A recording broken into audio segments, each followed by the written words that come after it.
हाय friends, Madhu's food fun health में आप सबका स्वागत है। अच्छा, एक बात बताओ मेरे को, आप लोगों को क्या लगता है कि हम सब लोग जो कि इतने सालों से किचन में काम कर रहे हैं या फिर फूड चैनल्स खोल के बैठे हैं अपने आपको क्या लगता है कि हम लोग जो भी बनाते हैं वो बिल्कुल परफेक्ट टिच बनती है और बहुत ही टेस्टी और बहुत ही सब कुछ जो होता है ना वो बिल्कुल परफेक्ट होता है? आपको ऐसा लगता है? अगर लगता है ना तो आप बहुत बड़े भ्रम में हो। आपको पता है बड़े बड़े शेफ्स भी जो है ना वो भी किसी किसी दिन उनका भी हाथ नहीं बैठता और वो लोग भी ठीक से खाना नहीं बना पाते। लेकिन मुद्दा ये होता है कि अगर आपकी कोई रेसिपी फेल हो गई तो आप क्या करेंगे? जो भी आपका इंग्रेडिएंट्स हैं या कच्चा पक्का जैसा आपने बनाया उस सबको उठा के डस्टबिन में फेंक देंगे या उसका कुछ करेंगे? तो चलो आज आपको पर्दे के पीछे की सच्चाई दिखाती हूँ। मैंने भी कुछ ऐसा ही किया आज।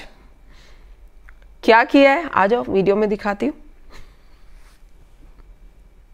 तो पहले देख लो मैं क्या ले रही हूँ। मैं ले रही हूँ 1 कप बाजरे का आटा और उसमें डाला थोड़ा सा नमक और थोड़ी सी अजवाइन डाली। तो भाई मेरी कोशिश है कि मैं बाजरे का आटा गूंद रही हूँ रोटी बनाने के लिए। तो गर्म पानी लिया मैंने, काफ़ी गर्म पानी है, और उससे मैं इसके आटे को गूंद रही हूँ। तो मुद्दा ये था कि मुझे आज नॉर्मल जो बाजरे की रोटी होती है ना वो नहीं बनानी थी। मैं ना इसके साथ कुछ कलाकारी करना चाहती थी। अब देखो आगे देखो क्या क्या करती हूँ। पहले तो आटा तो गूंद लूँ, आपको दिखा रही हूँ आटा कैसे। अब पहला मिस फायर तो आप देख लो क्या हुआ। सबसे पहले तो डाल दिया जी खूब सारा मैंने पानी, जितने की ज़रूरत थी उससे ज़्यादा डाल दिया। उसके बाद लगी हूँ उसको भींचने में देख लिया। अब बताओ ऐसे गिलगिले आटे से कहाँ बनेगा आपका बाजरे की रोटी। तो लो जी थोड़ा सा सूखा आटा और डाल दिया उसके अंदर मतलब सोने पे सुहागे काम होते हैं ना, एक के बाद दूसरी चीज़ तो करनी ही करनी है। तो चलो जी किसी तरह आटा तो गूंद गया। अब इसको ढक्कन लगा के रख रही हूँ। अब दूसरा जो स्टेप है ना, सत्तू। आजकल ना सत्तू पे मेरा बड़ा दिल आया हुआ है। सत्तू में डाला नमक थोड़ा सा, ये चने का आटा, चने का सत्तू होता है ना वो है। थोड़ी सी लाल मिर्ची डाली, थोड़ी सी हरी मिर्ची डाली, धनिया डाला और उसके साथ में थोड़ा सा घी डाला। घी मीन्स नॉर्मल कुकिंग ऑयल जो भी यूज़ करते हैं, तो वो डाल के अब इसको नींबू निचोड़ा थोड़ा सा। ठीक है, कुछ याद आया, मैंने उस दिन लिट्टी चोखा बनाया था ना, उसमें ये ऐसी स्टफिंग डाली थी ना थोड़ी सी।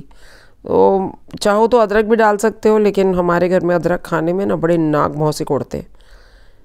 तो ये मैंने थोड़ा सा पानी डाल के ना, जैसे समझो कि अब करना क्या था मेरे को, उसके अंदर ना बाजरे की रोटी के अंदर स्टफ़ करना था इसको। मैं सोच रही थी सत्तू का स्टफ़ करके मैंने बाजरे की रोटी बनानी है। देखो देखो आगे देखो क्या करने वाली हूँ मैं। अच्छा, चटनी साथ में, लहसुन की चटनी, वो होता है ना बिल्कुल हरियाणवी स्टाइल, राजस्थानी स्टाइल। तो लहसुन लिया खूब सारा, खूब सारी हरी मिर्ची और धनिया पत्ता और थोड़ा सा प्याज मिक्सर चटनी जार में डाल के, साथ में ये छील के लहसुन, हरी मिर्चें और हरा धनिया। बस ना खूब तीखी और ऐसी वाली ना चटनी चाहिए थी जिसमें लहसुन का बड़ा स्ट्रॉन्ग फ्लेवर आए, और थोड़ा सा काला नमक। आजकल ना मैं हेल्दी चीज़ें यूज़ करने लगी हूँ थोड़ी सी, और नींबू। कोशिश कर रही हूँ अपने किचन में कुछ हेल्दी बनाने की, और अब कोशिश करूँगी आप लोगों से भी ना अच्छा हेल्दी खाना। यार बड़ा हो गया ये डीप फ्राई कढ़ाइयाँ चढ़ा चढ़ा के ना मन दुखी हो गया। थोड़ा सा पानी, बस इसको मिक्सी को चला दूंगी अभी मैं। थोड़ा सा इसको चटनी को पीस के रख लेते हैं। तो जी ये तो बढ़िया बन गई। चलो ये मिसफायर नहीं हुआ, शुक्र है। इसको तो मैं हांडी में भर के अपनी मर्तबान में रख रही हूँ साइड में करके। तो ये तो बढ़िया बन गई जी, इसमें कोई मिसफायर नहीं है, ये फर्स्ट क्लास बनी है, बहुत टेस्टी, बहुत ही टेस्टी। चलो अब ज़रा आपने बाजरे के आटे का जायज़ा ले लेते हैं। हा गूंथती रहे मधु, जन्म गुजर जाएगा लेकिन इसकी ना रोटी तो ना बनती तेरे से चलो लगी हुई हूँ चल। अब अंदर से पता था। अब बताओ मुझे, आप बताओ, इसको लगी हुई हूँ, अब बताओ इसके अंदर स्टफ़ कैसे होगा। हूँ ना गधी 1 नंबर की।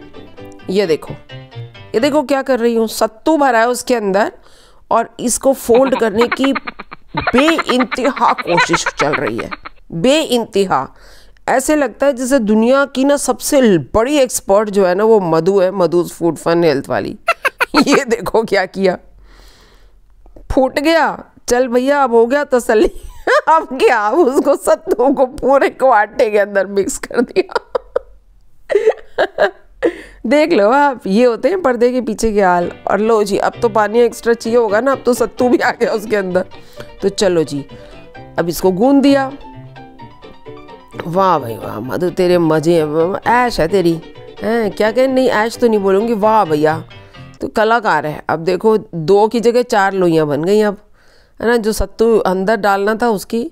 अब देखो नेक्स्ट स्टेप देखो, हा। अब इसको बेल रही हूँ, अभी भी ना पूरी तरह वो आटा वैसा वाला तो है नहीं ना कि रोटी वाला, पर चलो किसी तरीके से बेल दिया। तवा में हल्का सा घी लगाया नीचे। देख लो जी, अब उठेगा कैसे देवी जी, अब नहीं उठा तो चलो भाई फिर से लोई बनाई। और अब इसको सीधा जैसे डोडा बनाते हैं ना हम सिंधी से, अब आ गई मैं टिपिकल सिंधी। हरियाणा छूट गया, राजस्थान छूट गया पीछे। अब अपने सिंधी स्टाइल से चढ़ाया उसको, हल्का सा हाथ पे लगाया पानी, और जैसे अपन ढोडा बनाते हैं ना, ज्वार का ढोडा और अपना मक्की का ढोडा, बस उस तरीके से फैलाया। और जो मेरा वो जो मिशन था कि मैं आज मतलब घी नहीं लगाऊंगी, रोटी की तरह उसको सेकूंगी, तो वो तो हुआ नहीं। पर देखो हा, अब क्या ज़रूरत पड़ी थी तेरे को हाथ से पलटने की। मतलब इतने मिसफायर्स कर चुकी है लेकिन उसके बावजूद भी सुधरेगी नहीं।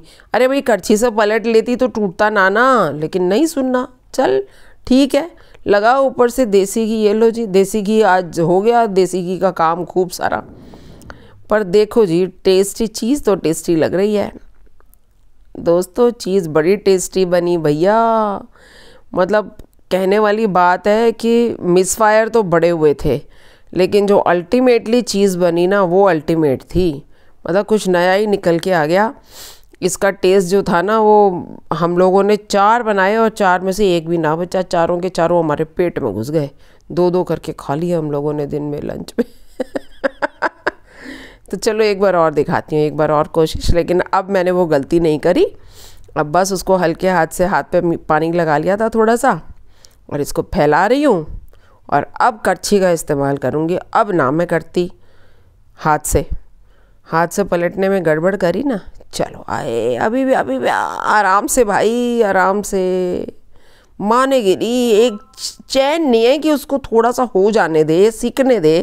हाँ अब सीखा ना, अब देख आराम से होएगा। अब मैं तभी कह रही हूँ ना, आप लोगों को पर्दे के पीछे की कहानियाँ नहीं पता होती, हम लोग क्या क्या हरकतें करते हैं। जल्दी लगी हुई है कि भैया पक गई हूँ। बार बार इतने मिसफायर्स के बाद ना बंदा पक जाता है, यार जल्दी से ख़त्म करो। पर सही कह रही हूँ भाई, अब देख लो आपके सामने है, अब बिल्कुल तरोताज़ा, एकदम साबुत, टूटा भी नहीं है ना। कितना अच्छा लग रहा है ना। अरे यार खा के और भी अच्छा लगेगा। आप लोग ट्राई ज़रूर करना। अभी पूरी थाली देखना आपको मैं कैसे लगाने वाली हूँ। अभी भी वो हरियाणवी और राजस्थानी जो दिमाग में घुसा हुआ था ना, वो मेरे दिमाग से निकला नहीं, और ये तो सीधा मेरे मुंह में जा रहा है। इसको तो ऐसे ही खा लूँगी, जो टुकड़े थे ना पिछले वाले के। चलो जी, अब मेरी किसान की आत्मा जाग चुकी है। बताया था ना पिछले वाले आपको एपिसोड में, मैं पिछले जन्म में ज़रूर किसान होंगी। अब भैया इतनी ताकत है क्या? हाँ, मुक्के मार के उसको खोल रही हूँ, नहीं खुलता भाई। हथौड़ा उठाओ, चलो हमाम दस्ते का उठाया। अब इसका पानी निकालना है, जैसे एक किसान निकालता है ना खेतों से ताज़ा प्याज तोड़ता है, उसको ऐसे ऊपर से मुक्का मारता है। अब हम भैया इतनी जान कहाँ है देश में, अपने क्या शहरों में रहने वाले लोगों में। देसी चीज़ें थोड़ी खाई हैं हम लोगों ने। तो लो जी, ये हो गया हमारा कच्चा प्याज। ऊपर से डालूंगी हरी हा लहसुन की चटनी। ये हो गई हरी मिर्ची लहसुन की, और ये मेरे आ गए बाजरे और सत्तू के डोडे। और थोड़ी सी दही ले रही हूँ साथ में। देखा आपने क्या मस्त थाली बन गई ना दोस्तों। तो ऐसा नहीं है, मिसफायर ज़रूर हुआ, बहुत सारे मिसफायर्स हुए, लेकिन देखो आपके सामने है रिज़ल्ट। बहुत टेस्टी बना। मैं आप लोगों को एग्जैजरेट नहीं कर रही, ऐसे बना के देखना, ठीक है। मेरा मिस फायर, लेकिन आपका पहली बारी में ही फायर। चलो फिर मिलूँगी, ऐसा कुछ कुछ करती रहती हूँ भाई, मैं ऐसी ही हूँ, झेल लो मेरे को। जुड़ जाओ मधुस फूड फन हेल्थ के साथ, सब्सक्राइब करो और शेयर करो। Bye, take care.